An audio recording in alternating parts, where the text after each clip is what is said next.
Good morning, and thank you for attending today's lecture.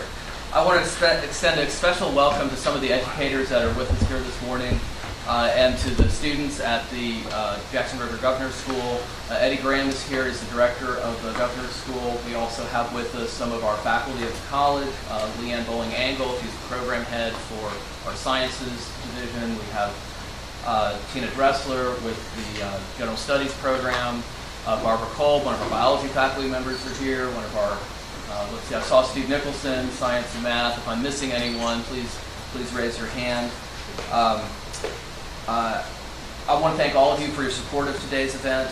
I also want to send a quick thank you to Billy Old and IT Services for helping get everything set up today, and for our new staff in academic support, Christine Rothwell and Sherry Martin. They were instrumental in doing all the flyers that you've seen around campus, so my thanks to them. I also want to extend my gratitude to the Greenbrier Valley chapter of the Sigma Chi Scientific Research Honor Society. They are the sponsors for today's lecture. And allow me to invite Sigma Chi chapter member Barbara McCutcheon to the podium to say a little bit more about Sigma Chi and the work that they do to support science and science research. Thank you, Dr. McCutcheon. Thank you. And good morning. Good morning. Good morning. Great to be here. And before I launch into Sigma Xi, which is a Scientific Research Honor Society, I want to first off congratulate you all for being here. A large number of you are Governor's School participants, and you've made a deliberate choice to be here. You'll have, as students, you all have choices as you go through life. And what you do with that choice and that opportunity is where you can make an impact. Now you have a unique opportunity today by having a Sigma Xi National Lecturer. And you might not know it, but they are, in general, phenomenal speakers. And I doubt that this will be no different.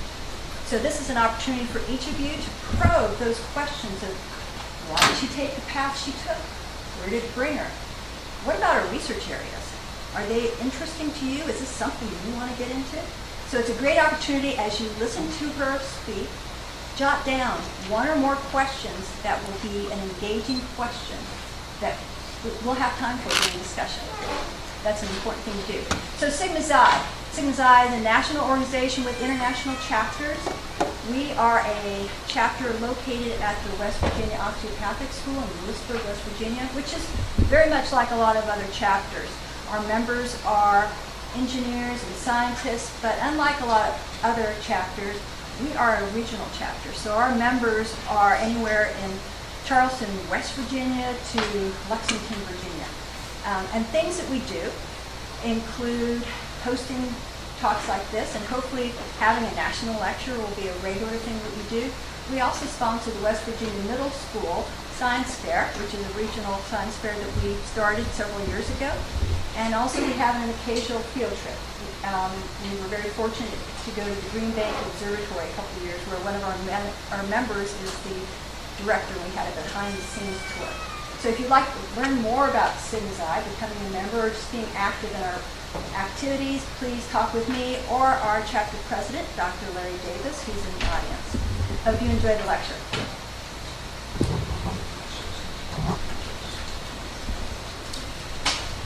Thank you, Dr. McCutcheon. It's now my privilege to introduce the morning's speaker, Dr. June Pilcher. Dr. Pilcher is a professor of psychology at Clemson University. She earned her PhD in biopsychology from the University of Chicago and has served in the U.S. Navy as well as a officer and research psychologist in the U.S. Army. We had an interesting conversation just a few moments ago about some of her experiences in that role. She was selected as a fellow by the Association for Psychological Science and was the Fulbright Freud Visiting Scholar at the University of Vienna and the Sigmund Freud Museum in Vienna, Austria. She is currently a candidate on the Fulbright Specialist roster for Public Global Health. I encourage you after today's lecture, and I'm sure you will be motivated to do so, to spend some time looking at her research page. Just Google June Pilcher Research, and you can learn a lot about some of the fascinating things she's doing. I, for one, was really excited to learn about her research into fit desks. So this is a seated bicycle with a desk on top of it. I really love that idea. Steve, I'm planning about replacing all the faculty chairs with fit desks, so more on that later. On a more serious note, the topic for today, I think, is very timely. There's been a lot of reporting in the news media about challenges Americans face with an obesity crisis, with the lack of access to good, healthy food, the lack of access to exercise. And so I thank you for the research you're doing on that and for shining a spotlight on it. And I don't think we say this enough, but I want to extend, as an educator, my thanks to the research community for the work that you do. Science research is critical. We have to have it in this country. So thank you for what you do. And without any further ado, Dr. June Pilcher.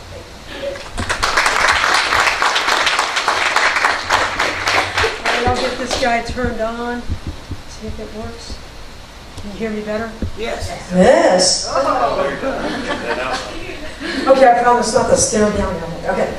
All right, so I was telling him earlier that I can project pretty loud when I want to, but I'll use the amplifier a little bit anyway. So thanks for being here, of course, especially all of you young folks. Oh my gosh, it's so exciting to see young folks who are here to listen and like you're here to just learn a little bit about science. Right? Science is what moves us forward in our world. And think about it, right? Everything we have is because of science. And another thing to think about, we were talking a little bit about it before starting today, is that science is never perfect. And I encourage you to kind of remember that as you're growing older and starting to understand a little bit more and reading about it. It's an ongoing effort. And that's why people like me are out here doing talks, is to help people understand where's the current state of science, where are we right now, and what more can we do and what more can we learn. And it's often that case, and I suspect that many of you, and certainly some of you that are just a little bit older, totally understand, and the high school students as well. It's a weird thing, because you'll learn one thing, and I bet you have experienced this. You'll learn one thing and realize there were 20 others that you didn't know about yet, because you just didn't know what you didn't know. And it sounds weird, but I think this is very much what it is to be human, right? And very much what it is to be, it's exciting, right? It's exciting. There's always more to learn, right? Always more to learn. And that to me is a very, very exciting thing. Yeah, I mean, I'd be sad if all of us spent all of our time watching I Love Lucy reruns or, I mean, there's a lot of things going on. Yeah, so. All right, so today what I'm going to talk about is Goldilocks and stress, right?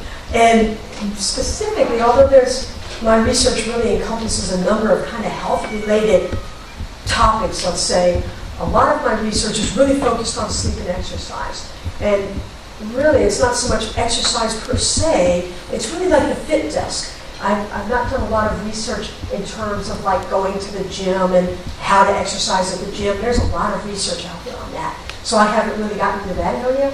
What I have gotten into the area is physical activity in a setting like this that's largely sedentary, right? And our world has built these sedentary settings. And I'm just interested in how can we break that up a little bit. So we'll talk about that. So first off, just a little bit about Goldilocks and stress. And I suspect that when you saw the title, you probably might have thought about it for a few minutes and realized what it's all about, right? Everybody knows the story of Goldilocks, right? She's going to go in, she's going to try the beds of the bears, and one's too big, one's too small, one's just right. Yeah. And then the porridge, one's too hot, one's too cold, one's just right. That's Goldilocks, right? So when we think about stress, this is indeed part of how it works. And this is something that not many people really think about. So I encourage you to use this opportunity to start to think about how does our body manage stress, right?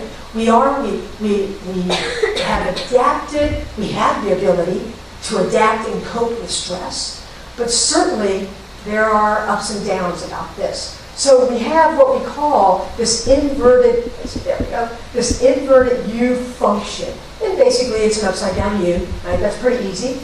And the basic idea when you're thinking about stress is that there can be times when there's too little stress, and there can be times when there's too much stress. And really what we want is we want to be like Goldilocks. We want to be just right. We want to get to that peak period of what is the perfect amount of stress for us in order to be functioning fully, to be thoughtful, to be engaged, right? And of course, obviously, if you think about it, that's going to be different for each person, right? So this is something you have to, I call this the N of one, with one subject, yourself, figure out what works best for you. So in this case, actually, if anything, in an environment like this, you may well be down over here a little bit too much, right? It's not that engaging, although I try, right? But you know, you're just sitting, right? It's hard. And again, okay, so me, the speaker at this point, your teachers in the class, they try to help you get up this curve a little bit. They try to be a little bit more engaging to get you engaged. But honestly, especially the students in here, it's up to you. You have to decide. We can't do it for you, right? So you have to decide. And the way to do that, of course, is to think, well, there's many ways, but one of the ways that I use quite a bit is to remind myself, make it pertinent to myself. So like in this case, learning to deal with stress is directly relevant for every person in here. Right? So you can think about, well, what does this mean to me? How can I use this information in my everyday life? Whether you're the teacher or you're the student. And I think it applies equally. You know, this is what all of us deal with. So when we're talking about this idea of Goldilocks and stress, the idea is we want to be about here. We don't want to be too little stressed, and of course we don't want to be overly stressed. We all know what that feels like, right? We don't want to be overdone either. Okay? So when we think about one of the ways that I think that our body naturally handles stress is through sleep. Let me give you just a little bit of background, because I found in giving talks like this that the majority of people really don't know what's happening at night. Right? And one of the things to know is that sleep is quite unique. What you do when you're sleeping is only during sleep. It's not happening when you're awake. It's not happening if you're in a coma. It's not happening if you're under anesthesia. All of that is different than sleep. Okay? So, and we'll just go through this kind of quickly, just to give you an idea. What we have here is, this is what they're called. They're called sleep stages. Stages 1, 2, 3, and 4, and then REM sleep, which probably everybody's heard of, rapid eye movement sleep. And the scientist who named these stages, he did it actually as a graduate student back in the 1960s, and he has said many times since then, if he'd known that these names were going to stick, he would have done something a little bit more original, right? And come up with better names for everything. But you know, this was in the 1960s. He was a graduate student. That was really the first time that we started to document what's happening at night. And there you go. We named them. So right now, everybody here is excited, engaged at that perfect level of stress, right? And this is pretty much what your brain waves look like, right? This is called beta. Well, okay, I won't even go into the names. It's not worth it. But look how fast. It's very fast, low voltage activity. This is what's happening when you're awake, alert, and engaged. Right? Now, if you're awake but you become a little less engaged, this is what I have labeled here as drowsy, you can have these types of waves, right? These are called alpha waves. You read about these a lot, right? These are called alpha waves. And that can be generated by the brain. So basically all we're doing is we're attaching electrodes to the brain. Well, not to the brain, to the skull. Right? So we basically take your hair, part it, rub it down with alcohol, glue the electrode on there, and tell you not to move it. I mean, it's pretty easy. Right? And so these recordings are actually the electrical activity in your brain being recorded through that electrode. You guys understand? Yeah. So when we're recording these alpha waves, the brain, the activity in your brain has changed a little bit from what it was when you were alert, right? Actively alert. And then, of course, as you go to sleep, it changes quite dramatically and in a very predictable fashion. So if you're in bed with the intention of going to sleep, you will transition through these stages. Now, my next slide, I'll show you how these stages connect together. For now, let me just tell you what the brain activity is doing. Right? So the first stage, again, if you're laying down the intention to go to sleep, your first stage of sleep is stage 1 sleep. And you can see it slows down. It doesn't look quite similar to the drowsy. It's slowing down just a little bit from wakefulness, but not a whole lot, right? And yet the person is asleep. They're not responding, right? I mean, if you make a noise, they don't respond to it. They don't hear it. Right? They are asleep. An interesting thing to note is that this brain activity in stage 1 sleep, it's very similar to wake. And in fact, if I'm just looking at the brain recordings, it's hard for me to tell if you're asleep or if you're still awake at that point. My key is really your muscle tone. Because when your muscle tone, when you're awake, is quite high. We purposely record the muscles underneath the chin so that when you're awake, these muscles are always active. Every time you swallow, every time you move your lips, you move your tongue, they're activated, right? But as soon as you go to sleep, they deactivate and deactivate quickly. And you know that, right? Watch people going to sleep, especially if they're sitting up. Their mouth drops open, right? That's because these muscles, think about on the airplane, right? The mouth drops open, they start to drool.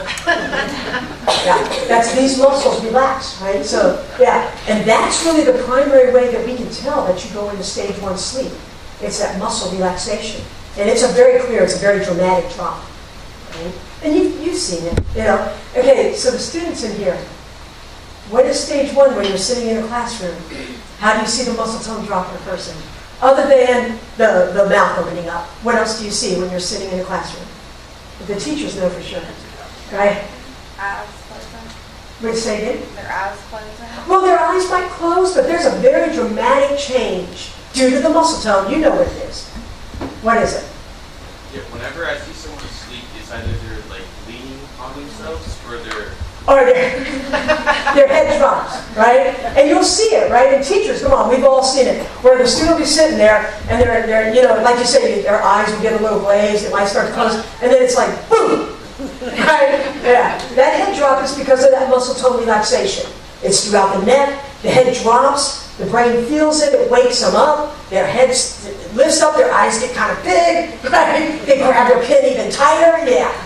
I mean, that head nod is stage 1 sleep. You are asleep at that point. You're not hearing, you're not responding, right?